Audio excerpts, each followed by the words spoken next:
Alright, I thought I would talk about something. I made two videos prior to this, but I haven't uploaded them. Um they're rather rambly and stuff like that. One's a little bit of a schizo, sort of like my life so far kind of thing. And the other one was a bit of a basically just saying that I want to focus on myself and ignore safely and comfortably the other tribes, so to speak, in politics and culture and stuff like that, and have a good life without even thinking about them at all, basically. Um, and my plans to kind of get more towards that direction and so on. Um, but regardless of my personal direction in life, and by the way, this isn't me saying like I'm just gonna like go like they're totally evil or something like that necessarily. But it's a bit of a sort of like frustration, and I'm giving up trying to help them because they don't even bother to help themselves, kind of thing. The only reason they reach out their hand is to drag me down, not to be pulled up. So it's like frustration. Anyways, there is one thing that can be. There is one thing that people almost always have a fear of. I thought would be a relatively universal thing that I could talk about, anyways, as a bit of a sort of peace branch, olive branch, I suppose, in regards to that kind of thing, which is people tend to be afraid of unaccountable, hostile power that hates them as a person, basically entirely, or like a core principle of their entity or something like that. Um, and unaccountable to a higher moral order that would stop them from destroying people or themselves, um, over things or because of things that are not necessarily evil about that person. Now, there's a big quandary about exactly what that entails and so on. There's a big difference of opinion at times, and there's a bunch of he said, she said, back and forth, cycle of violence, kind of cycle of influence and power, and rising empires, falling empires, and so on. All of it that comes from the fear that an unaccountable power will be hostile to core aspects of you as a person. Um, I've got very few people that I'm actually hostile to as a person entirely, as a percentage of the population. And I recognize that that's because of my limited state as a human being.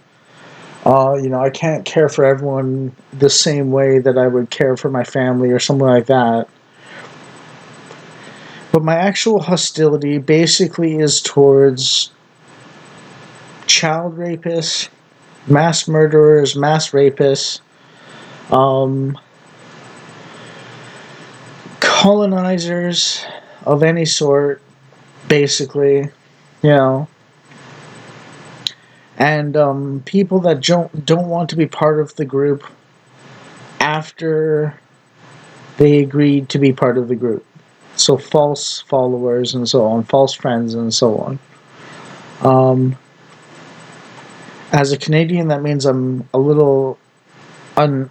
I dislike somewhat the ethnic enclaves of the Aboriginal reservations. I dislike the foreign immigrants in some capacity, not all, and I also dislike the leftists somewhat. Now, there's a trend towards two different polarities and so on. There's a trend. And the middle ground is where I stand basically as a relatively Christian individual and so on. Now, the polarities are kind of like the two shadow types, strong and weak shadows of King, Warrior, Magician, Lover for the four archetypes. And there's eight shadows for one, two for each of those archetypes. And basically, the weak shadow of Christianity is I don't care what my behavior degenerates as towards myself or other people. And the strong shadow is I don't care if my behavior degenerates other people. And that's essentially the leftist and the foreigner, respectively, in a fair bit of the world. Now, the middle ground is because, and this is not quite a uh, simple in between where it's like I don't care if I degenerate myself and not others kind of flip or whatever of these things. It's actually I care if this degenerates me and I care if it degenerates other people kind of approach. Now this isn't perfect. No one's perfect. No system is perfect. No civilization is perfect. No race is perfect. No culture is perfect. Um, However, there's a certain momentum of what has worked in the past for different civilizations, and one should respect it a fair bit. But at the same time, when something's just better, you should also acknowledge how it's better in some way or form. Um, and like Stone Age savages of the Aboriginals should acknowledge that Western civilization is generally better for all the material conditions of life and so on. They should want to participate in it. They should want to indulge, like not. I don't want to say the word indulge, but I mean participate and like receive rewards out of it and so on, and update um, their world mythology a little bit to incorporate the existence of the Western man and their continued ability to thrive where the Aboriginals were Stone Age and so on. What this looks like would be to get a job and work a good job that pays well, and also contribute to their local community and keep their mythological traditions alive and so on. Maybe incorporate some sort of Christian God into it as well, um, and try to um,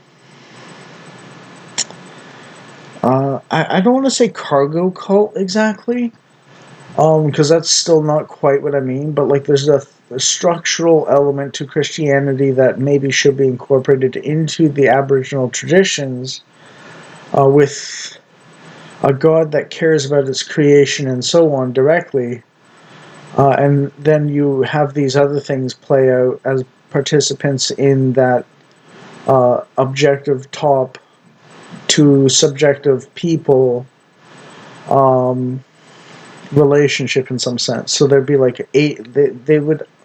You don't have to call them angels or saints, because I know that the pagan gods, were sometimes canonized as Christian saints and so on in the Catholic Church. But that's kind of what I'm looking at, you know. So you have like a tradition that um, incorporates both Christianity and the mythological traditions of the um, more backwards, but not the only backwards kind of situation where it exists, and finds a way to not be envious and resentful and sort of parasitic on on the wider culture. And that would be an example of integration that I would actually support, and I would actually support the a rich tapestry of Aboriginal mythology included into that, um, and preserved and so on. So it's kind of a uh, the old Green Man, Green Knight, King Arthur kind of integration of the previous mythos into the new mythos and so on. I would not support taking the magic out of mythology for the Aboriginals and so on, um, or even thrashing or thrashing their mythological situation, particularly very much. Um, there's going to have to be a little give and take if they want to integrate, but like, it's like, okay, have a almost like Ethiopian Christianity in a sense, you know what I mean? Because you have like the Roman Catholics, you have the Orthodox, you have the Ethiopians, you have the Coptic Christians. Kind of something like that. And I've been developing my own religious beliefs too over time, in a sort of acknowledgement of Christianity, but also an acknowledgement of Carl Jung kind of thing, which I'm personally calling Christ Jung-ity. Um, um, where I'm picking what I think is most applicable to my experience of what I think is God. Um, and we'll see if I make it good in this life or not. But my hope is that it provides a framework for at least the secular atheist minded to actually be on the lookout for God, to re-enchant the world in a way that isn't like barbaric and savage and pagan gods and stuff like that. Um, but, but brings a little bit of that magic back of life and so on back into the world, basically, from the too far, the weak shadow kind of nothing is sacred attitude.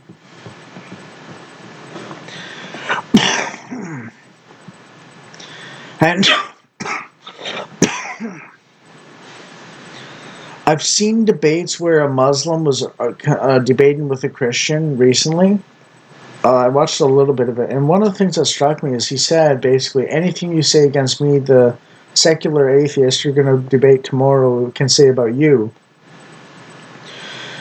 And the answer is not quite. If you word it correctly, then you can stand against Muslims and atheist secular leftists just fine.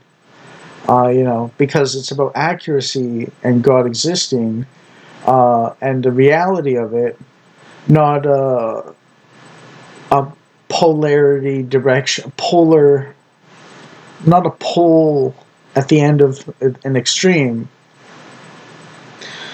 And what I think can happen possibly is that Christianity can occupy the middle ground between the third world sort of I only care about my tribe kind of thing, and the first world's secular leftists I only care about other civilizations um, dynamic, where it's like I care about myself and others. I care about my civilization, my tribe, and I care about others.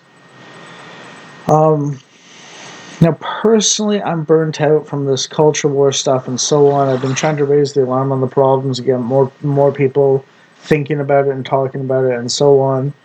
Um, I admit part of it is Western focused on the good of the West, but I've provided a mechanism where like other civilizations can participate in what makes the West powerful, strong, well off, comfortable, safe, secure, free, moral at the same time as much as possible, and some kind of combination where there's a couple trade offs.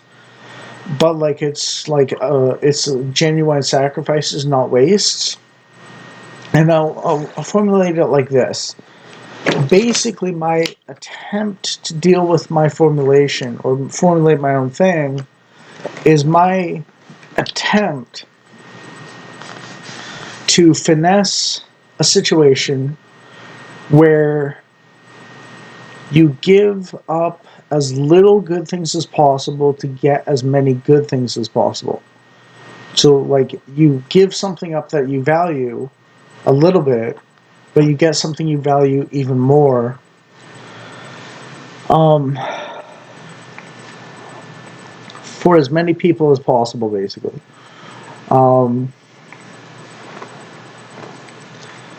um, now, my civilization, my tribe's preferred preferences might be different from other people's, but I'm assuming people are parasitic or um, almost rabid because they're afraid somewhat of what it would mean if the truth came out about them and other people and so on. And this ties into the whole divine assurance of God sees you how you really are, and it's so much worse than you actually are, but He loves you anyways. Like that's Christianity's version of saying, like, look, we get it. You're a much worse person than you let on, and so on. But we're not going to destroy you anyways. You know, and that is an important distinction, and so on. But at the same time, we've gone too far in the direction of letting terrible, evil people run amok without punishment, severe punishment, for the most awful things possible that you can do to another person, basically. And that's not a suggestion that we go all the way in the other direction of from I only care about other people, not my own tribe or myself, to I only care about myself or my tribe, no one else. Um, but it's an amount. It's about measuredness, being measured, and laying down the law in a reasonable fashion that does away with the. I'm just going to use these terms for simplicity's sake, but psychopaths, pedophiles, warlords, genociders, rapists, murderers, enslavers, and so on. Um, Basically, the rough parameters of those kinds of people, um, when they're actually directly doing it, more or less, or slightly indirectly, but everyone knows the game, including them, and everyone knows the game. It's not just 50-50, it's like 75, 80, 90% to 10%. When everyone can know the game and it's like, okay, you're just being cutesy at that point. You know, you're just it's a flimsy defense, you know, and you know it, and everyone knows it, and we know you know it, and you know we know you know it, and so on. Um, then okay, but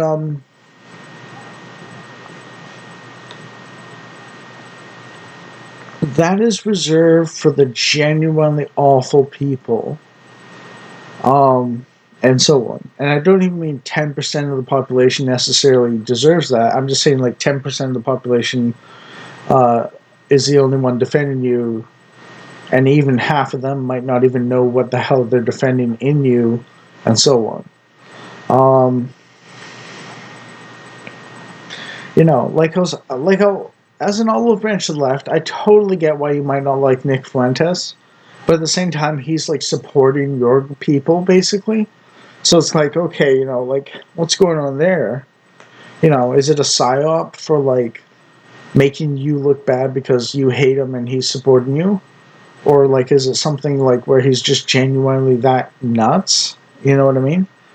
Like there's something to it that is weird and kooky and like it looks like he's trying to be the middle ground and like some sort of way that I would look at and go, that's just retarded and awful and like it's the worst of both worlds almost and so on.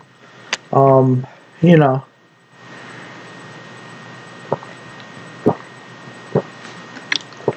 so it's like, okay, Um, anyways, back to the first point. Unaccountable power that is hostile to your very nature. There is there's one group of people that I really hate beyond all measure. Child predators. Um, as far as I'm concerned, they gotta go. When you're predating on children, you just gotta go. We don't care anymore. The conversation is over. You deserve to be a dead man walking at that point. And not walking for very long, if you know what I mean. A millstone offense. The term map, millstone attracted people. Um, you know,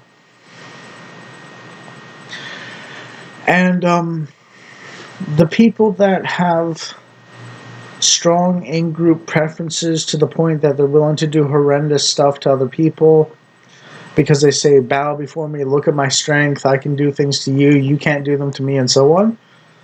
They just need to be punished and humbled and basically forced into submission by humiliating them and punishing them hard and so on. That sort of like I brag when I'm strong and beg when I'm weak for mercy on your principles grounds.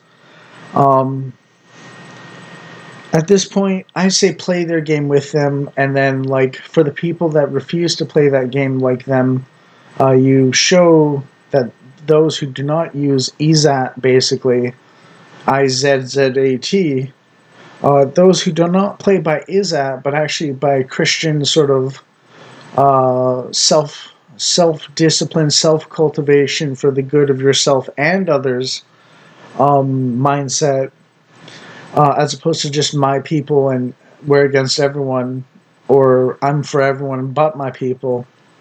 Um, Crushing the two shadows of the good people and the good life is the goal of Western civilization going forwards. How exactly that plays out, I don't know. But I gave an olive branch to the Aboriginals as an example on how you can approach these other cultures and different sides and stuff potentially as a bit of a peace offering so that you're not totally at each other's throats all the time. And also, this can play out in being an example of success for other cultures and civilizations around the world and so on in other countries so that they can copy your success. But first, you got to be successful, then they can copy your success. And just don't mess with them with like the CIA or Iraq war invasions or something like that. Basically, let them build themselves up, and if you're good, let them copy what you're doing to be good as well. Even if they don't want to copy it fully, even if they want to but can't, just let them do their thing and try. And eventually they'll gravitate towards what we do more so, probably. Um, which might be pretty good, I would argue, actually. Um, but I don't expect everyone to copy us fully immediately or within the next 50 years entirely or something like that. Um, so it's not like, and the thing is, I'm not saying everything we do is right either. Like I have a very, like I said, I don't like the leftists very much or something like that either much. But the thing is, like, it's kind of like gatekeeping in a way. Like I want to say it's a combination of like both Shady Sands and Vault City. Where if you remember Fallout 2, Shady Sands is the one that expands into the wasteland and negotiates with people and interfaces and like actually builds society up and so on and has a democracy. And Vault City is like the sort of like we have our good life. We'll let a couple people in, but not many. Um, and at the same time, there's going to be a bunch of outsiders who want our life, but we're not going to give it. We're going to have our own goodness. And like, it's kind of a combination where we don't allow a lot of people into our country, and we mostly prefer people from other places like ours. But at the same time, if some other people want to copy what we do in some fashion that is actually not totally antagonistic to their um, primary pillars of their civilization, we should allow it. We shouldn't imperialist them. So when Saddam Hussein was trying to do the gold standard, when Gaddafi was trying to do the gold standard thing, the reason why those guys got taken down wasn't because they were dictators, although they were, and that's not great. But if you look at Libya today, it's an open air slave market from the chaos, and like everyone's fighting, and it's a civil war and so on. And Iraq voted in to legalize 9-year-old child marriages and stuff like that. And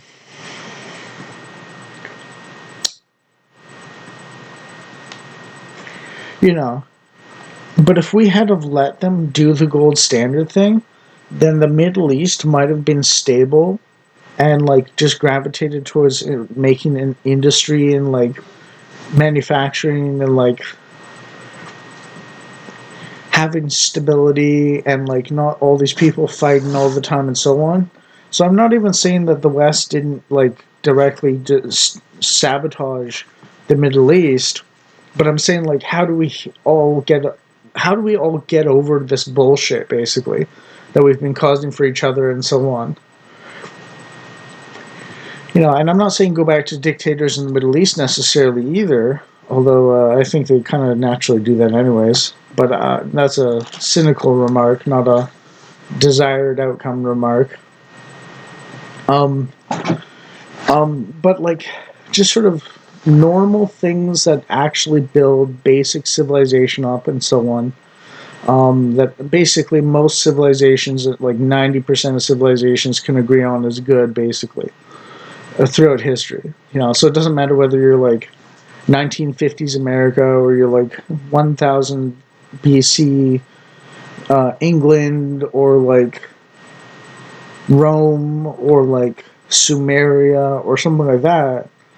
But like something that we can all agree on is good for society, or almost everyone can agree is good for society, and so on. And not sabotaging each other doing those things and so on, so we can get to a point where we compete to build up things as opposed to tear each other down all the time and so on. And that's like the leftist in me that's just naturally kind of like, I want good things for as many people as possible throughout the world and so on. And this is like my attempt to explain that and possibly give a ray of light for doing that, kind of, even as I'm kind of saying I'm giving up personally and just going to focus on my own life and so on. Because it's just too much of a burden for me to try and do, basically, because I've been trying at it for 16, 17 years and like failing it, and like, it's just kind of like, But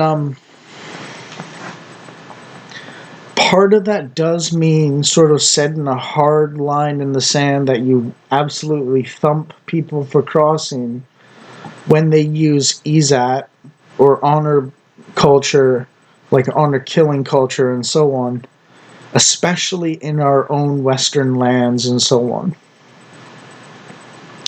And it might have to be that we have to set the line where basically you're going to fail on your own until you copy us in some ways that are actually decent, and I think even the left would actually agree with, if they were not hypocritical and so on. If they actually knew what the hell was going on in those other places and so on.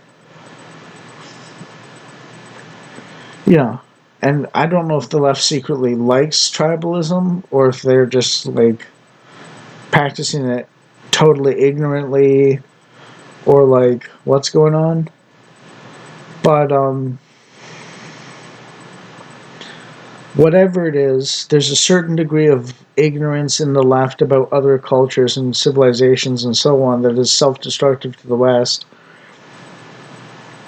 And I know why they're afraid of tribalism in the Western civilization. I mean, we've had a history of it just like everyone else. And when the white man does tribalism, they do it pretty hardcore, I'll admit. Or they can do it. But I think we can return to it a little bit. I think we've gone too far in the don't defend yourself direction. And we need to go into the defend yourself direction a little bit more.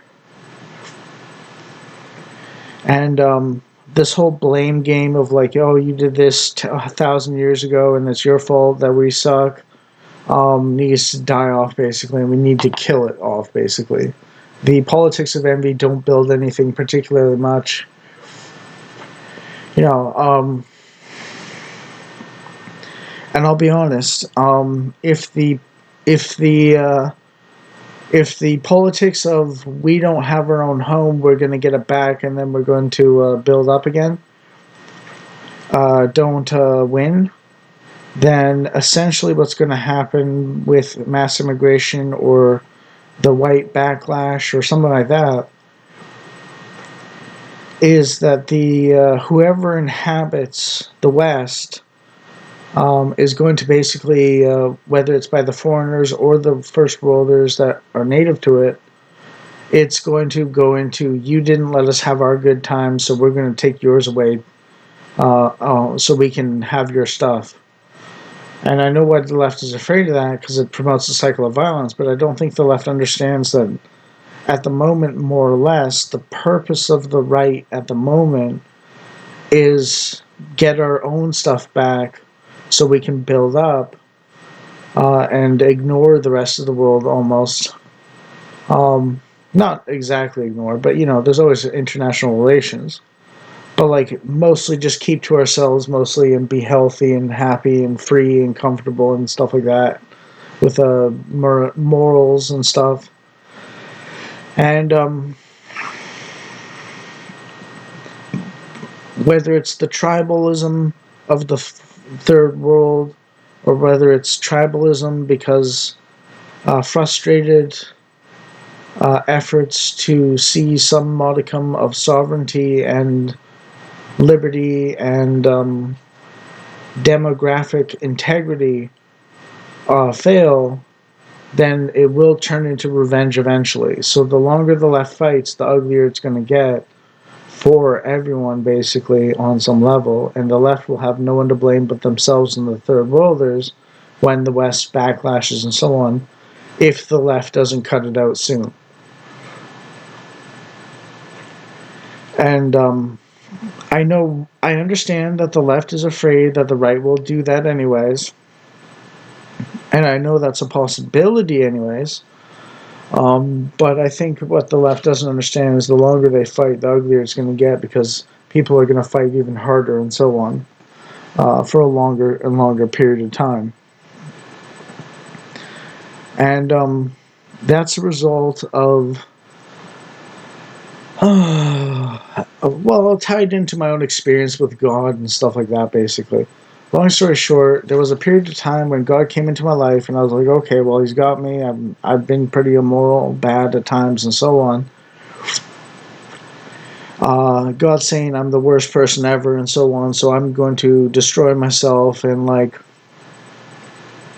you know, hopefully it'll save everyone else's soul, and so on. And eventually I got so fed up with it, and miserable, and, like, it was painful physically and so on. It was hopeless. It was miserable. I was like terrified and stuff like that. And eventually, I just kind of quit. And there was times when I lashed out because I was just so like strung out from like, oh, God wants me to kill myself. You know, and I'm trying, but I'm failing. And now He's going to send me to hell no matter what I do. And it's like I'm trying my best to do what God wants for me, because He says I'm a bad person, and then eventually I was like, okay, I don't give a fuck anymore. You know, not that I don't give a crap what God says to me exactly still, but like, you know what I mean? There's like a certain degree of like fatigue which is what people are referencing when they say black fatigue or immigrant fatigue or leftist fatigue and so on, where you can only be beaten down by something so long until you start to lash out and so on. And I get that three generations of trauma thing the left likes so much, the cycle of violence, the whole system causing bad people thing in that regard. But at the same time, what I've learned is cultivation of character and suffering peacefully as much as possible to some extent is actually a character trait that needs to be developed to an extent. But at the same time, there are people that are bad because they hurt you and need to be hurt back so they stop hurting you first. And what I think is that the Christian new right, not the Nick Fuentes, so more Doug Wilson basically, is the right formulation for that. Not the left or not the left or the foreigners or third worlders or something like that. So yeah, and I don't mean it's perfect, by the way. I don't mean to say it's perfect, but I'm saying that as a rough position to take and learn from and cultivate and so on. And it's the middle ground. It's basically the middle ground, and the thing about the weak shadow and the strong shadow is that they're not like, you don't just mash the two shadows together. What happens when your weak shadow and strong shadow exist, and you're not the proper archetype of king, warrior, magician, lover, you flip between the extremes back and forth. You don't center on something that's healthy. And that's the metaphor or the approach that I would take on it, that when you're the proper archetype, you're not just flipping between extremes of bad and bad in some fashion.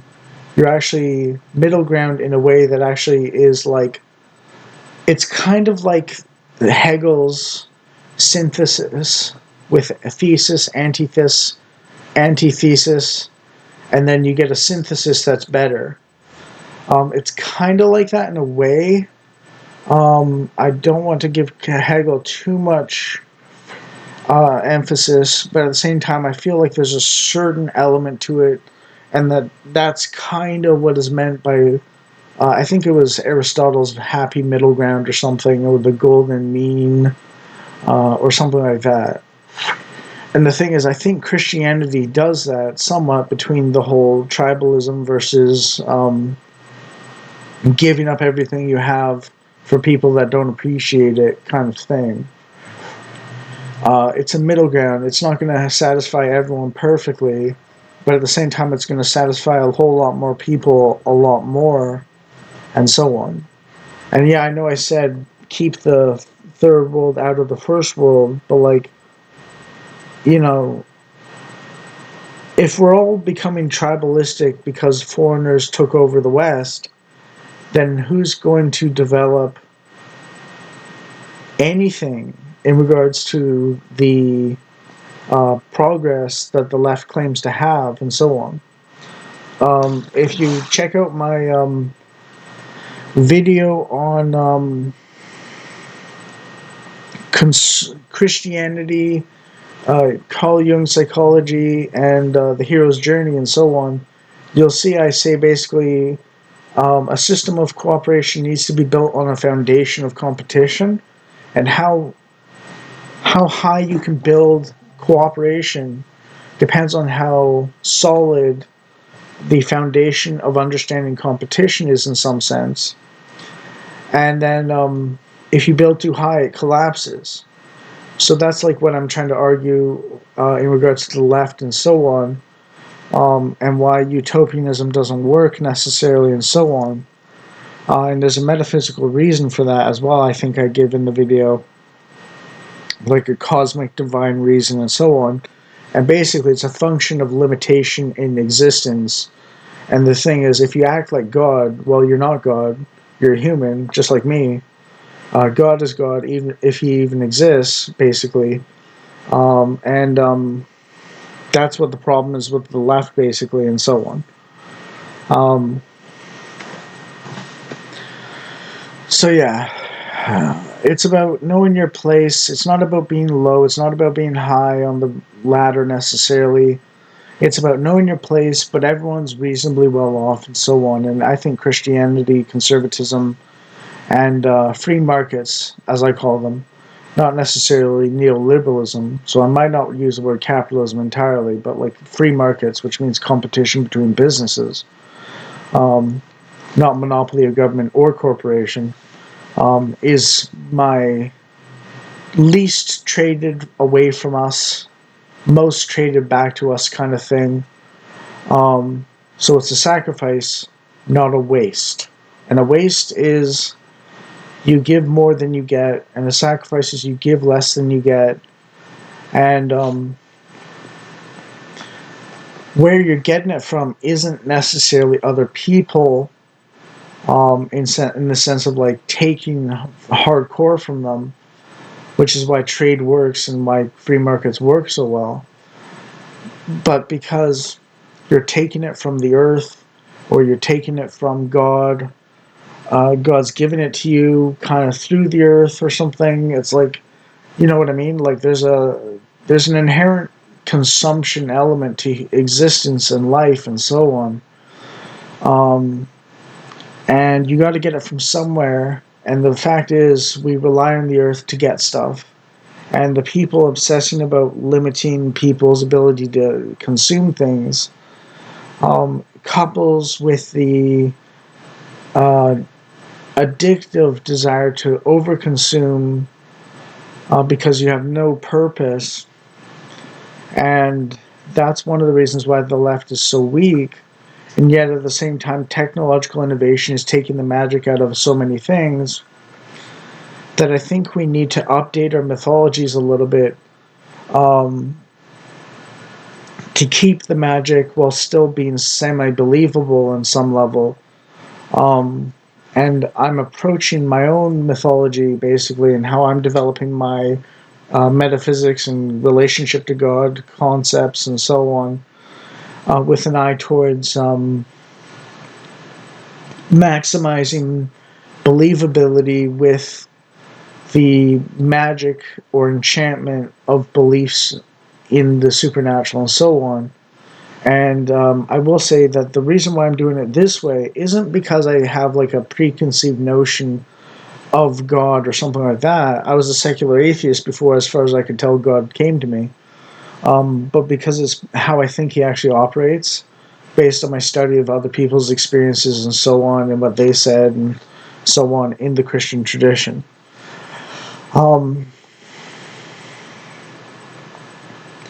Now, I'm a very mechanical minded individual, so it's not very wide in mythology necessarily, but I'm saying if you hook it up to other people's mythologies or Christianity or both or something like that, then you start to get something that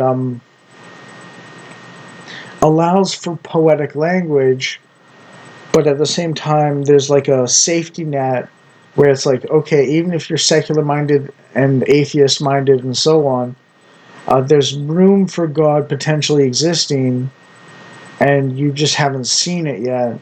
But if you get the experience, then at least you have a notion of like, okay, it's like it's not these terrifying ways of existence, and there's meaning and purpose and so on. And it's just about God like contacting you, basically. You know what I mean? Um, so that more people will feel assurance that God cares for them and that He exists. And my statement basically is that in this world, things that God does are atheist, secular, possible through science, possible, but statistically impossible. However, the reality of physics is quite crazy when you think about it. And like some of those miracles we've actually seen like a version of naturally through secular atheist science. So there's still quite a wide range of possibilities and so on. Uh, yeah, so that's how I would describe it basically. Yeah. So I would quote unquote explain away a miracle in a way, but at the same time I'm giving acknowledgement that there's a God who orders the world and provides weird things and so on. And that's not like me just kind of trying to do it. That's me like going like, oh, okay, this is my experience, and like this is how I make sense of it, and like basically this is just like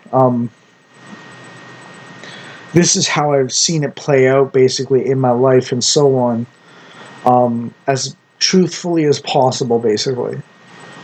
Because I don't dare misrepresent God on purpose, basically. um, I mentioned what I went through with God, and I'm like, okay, I don't want to go through that again. I'm more terrified of God than I am any mortal human on earth, even if they skin me alive, basically. So, yeah, I might be a little grumpy and like joke about God or something like that a little bit once in a while, but like, I'm not gonna like actually declare seriously that he's like what he isn't.